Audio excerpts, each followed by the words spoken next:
نہیں ہوتی. ایک شخص نے اپنی زندگی کے 60 سال خیر کے ساتھ گزارے، وہ ڈسکس نہیں ہوتا، لیکن اگر انسان ہونے کے ناطے بیچارے سے کہیں کوئی غلطی ہو گئی تو گلی گلی ڈسکس ہوتی. یہ مزاج ہوتا ہے. وہ بات جگہ جگہ ہوتی ہے اور احتجاج عروج پکڑ گیا ہے، بات پھیلتی جا رہی ہے. 3 دن سے اماں نے روٹی نہیں کھائی. جناب سعد بن ابی وقاص گھر آئے.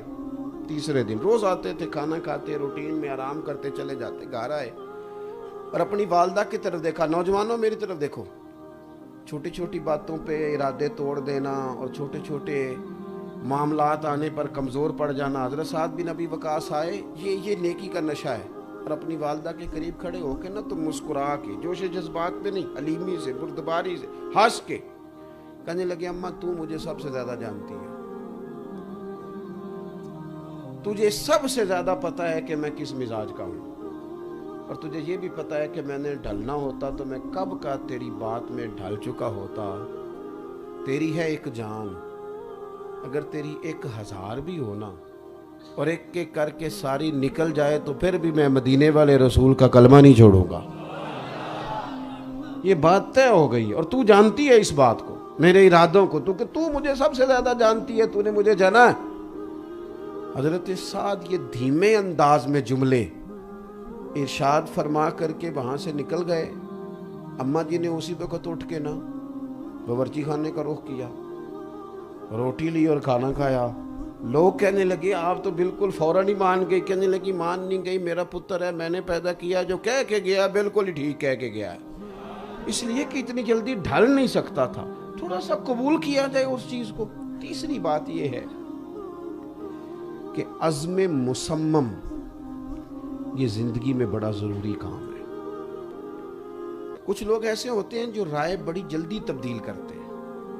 اس کا نقصان یہ ہوتا ہے کہ ان کی کوئی رائے ہی نہیں رہتی، کسی ایک رائے کے قائل نہیں ہوتے، کیونکہ روز جو رائے تبدیل کرتے ہیں. جو نظریاتی لوگ ہوتے ہیں نا، نظریاتی، وہ کسی خاص مزاج اور کسی خاص فکر کے لوگ ہوتے ہیں.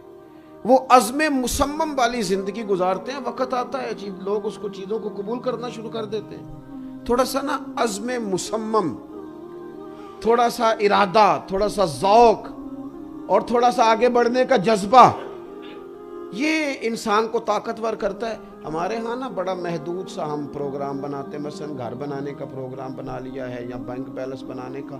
یہ ٹارگٹ بڑی جلدی اچیو ہو جاتا ہے، بڑی جلدی مل جاتا ہے. اس کے بعد ہم ٹینشن میں آتے ہیں. آپ کو پتہ ہے ڈپریشن کے، نفسیات کے اور ٹینشن کے سب سے زیادہ امراض امیر لوگوں میں ہوتے ہیں. سب سے زیادہ مالدار لوگوں میں یہ مسئلہ ہوتا ہے. کیوں؟ وہ اس لیے کہ اب ان کے پاس عملاً کرنے کو کوئی کام نہیں اور سارا دن بیٹھنا ہے اور بڑی آسودگی میں آرام سے بیٹھنا ہے، تو طبیعت بڑے سکون میں ہے، تو پھر وہ ذہن الجھنا شروع ہو جاتا ہے. کوئی عملی طور پر تھکاوٹ کا سلسلہ نہیں رہتا. عزم مصمم ہو، زندگی میں بڑا ٹارگٹ ہو، انسان کچھ کر گزرنے کی بات کرے اور اس کی سوچ بڑی ہو، اس کا ارادہ تگڑا ہو. وہ جب بولے تو پھر وہ مضبوط بات کرے اور بڑی بات کرے. کبھی بھی کمزور بات، چھوٹی سی بات، اتنا سا کرنا ہے، یہ میرا چھوٹا سا ٹارگٹ ہے، اس پر نہ رہے. اقبال کہنے لگے کہ بازو تیرا توحید کی قوت سے قوی ہے اور تیرا حدود اربع کیا ہے؟ ایک شہر، ایک ملک، کہیں سرحدوں کا کوئی جو ہے وہ حد بندی. فرمانے لگے نہیں، بازو تیرا توحید کی قوت سے قوی ہے، اسلام تیرا دیس ہے کیونکہ تو مصطفی ہے. اسلام تیرا دیس ہے، سارے علاقے تیرے ہیں کیونکہ تو مسلمان ہے. زمین اللہ کی ہے اور نبوت رسول رحمت کی ہے، تو حضور کا غلام ہے. بڑی بات. آپ دیکھیے صحابہ فرماتے ہیں ہمارے لیے سب سے مشکل جو اوقات تھے وہ غزوہ خندق کے موقع پر تھے. جتنے عرب قبائل تھے سارے اکٹھے ہو کے آ گئے تھے، اسلام پر حملہ آور تھے سارے. اور یہاں ماحول، زمینی حقائق یہ تھے کہ قحط کا دور تھا، پتھر باندھے لوگوں نے پیٹ پہ اور کڑاکے کی سردی، اور اتنا بڑا لشکر حملہ آور ہے. حضور نے مشورہ کیا صحابہ سے. ہمارے ہاں لوگ مشورہ نہیں دیتے، حکم دیتے ہیں. کہندے جے میری مننی نہیں سی تے پھر مینوں پوچھیا کیوں سی؟ وہ بھائی آپ سے مشورہ مانگا تو حکم مشورہ وہ ہوتا ہے جو بلکہ صحیح حدیث میں ہمیں ملتا ہے. ایک صحابی تھے، یہ آپ نے بات یاد رکھنی ہے. ایک صحابی تھے تو ان کی اہلیہ ناراض ہو کے چلی گئیں، وہ چاہتے تھے واپس آ جائیں. تو نبی پاک علیہ السلام نے نا اس خاتون سے کہا، خود حضور نے، النبی اولیٰ بالمؤمنین من انفسہم، حضور جانوں کے مالک ہیں. نبی پاک نے اس صحابیہ سے کہا کہ تیرا شوہر چاہتا ہے کہ تو لوٹ آئے تو واپس چلی جا. تو اس نے عرض کی، حضور میں کنیز ہوں، آپ حکم کریں، جیسے کہیں گے میں کروں گی، بس اتنا فرما دیں کہ یہ حکم ہے کہ مشورہ ہے.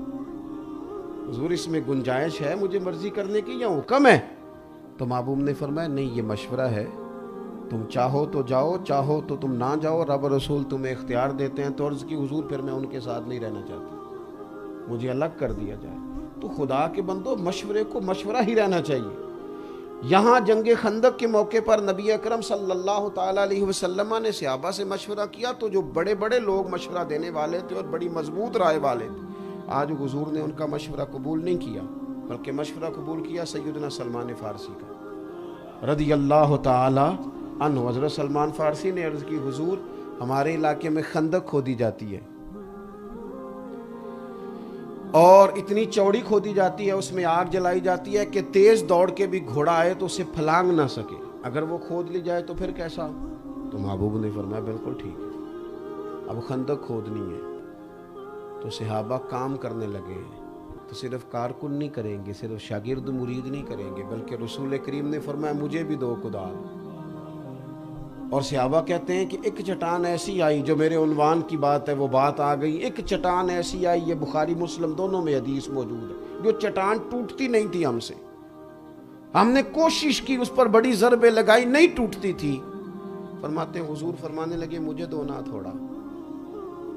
محبوب اتر گئے اور عالم یہ تھا کہ ہم نے ایک ایک پتھر باندھا تھا پیٹ پر، حضور نے دو باندھے ہوئے تھے. آپ نے میری بات پر غور کرنا ہے، بھوک سے پیٹ پر پتھر باندھے گئے ہیں، سارا کفر حملہ آور ہے، کڑاکے کی سردی ہے، حالات انتہائی ظاہری طور پر صحابہ کہتے ہیں ہمارے لیے مشکلات والے ہیں، لیکن حضور کی سوچ کیا ہے، امت کو سبق کیا دے رہے ہیں. فرماتے ہیں اللہ اکبر کہہ کے جب محبوب نے اس چٹان پر ہتھوڑا مارا نا پہلا، تو پہلا ہتھوڑا مارتے ہی محبوب فرمانے لگے لو بھئی اللہ نے یمن کی کنجیاں مجھے عطا کر دی ہیں، یمن فتح ہو جائے گا، ہمارا ہو جائے گا. اللہ کرے آپ کو سمجھ آئے میری بات کی. نہیں ابھی تو مکہ بھی فتح نہیں ہوا، لیکن محبوب کہاں کی بات کر رہے ہیں؟ فرمایا یمن فتح ہوگا، آئے گا. اور فرماتے ہیں جب محبوب نے دوسری ضرب لگائی، چٹان کچھ اور ٹوٹی، تو فرمایا لو بھی اللہ نے شام کی کنجیاں بھی عطا کر دی، یہ بھی ہمارا ہو جائے گا. فرماتے تیسری ضرب لگائی، چٹان ساری ٹوٹ گئی، تو محبوب فرمانے لگے لو بھی اللہ نے روم کی کنجیاں بھی عطا فرما دی.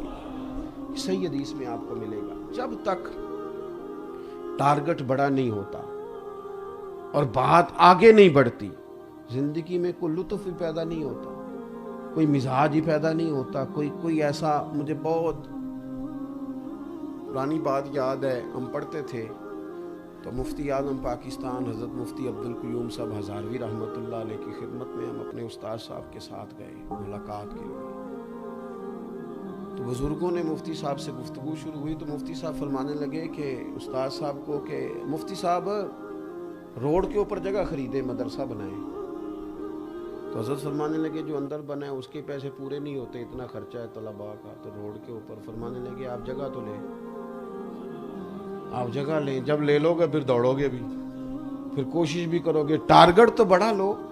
میں ان کی بات سن رہا تھا تو میں سوچ رہا تھا یار یہ کیسے لوگ ہیں کہ جو کسی کو بڑا کام، ہمارے ہاں لوگ کیا کرتے ہیں، بڑی کچی کچی باتیں کرتے ہیں، بڑی کمزور بات، کیسے ہوگا، کس طرح ہوگا، لوگ تو اوے اٹھ باندھ کمر کیوں ڈرتا ہے، پھر دیکھ خدا کیا کرتا ہے.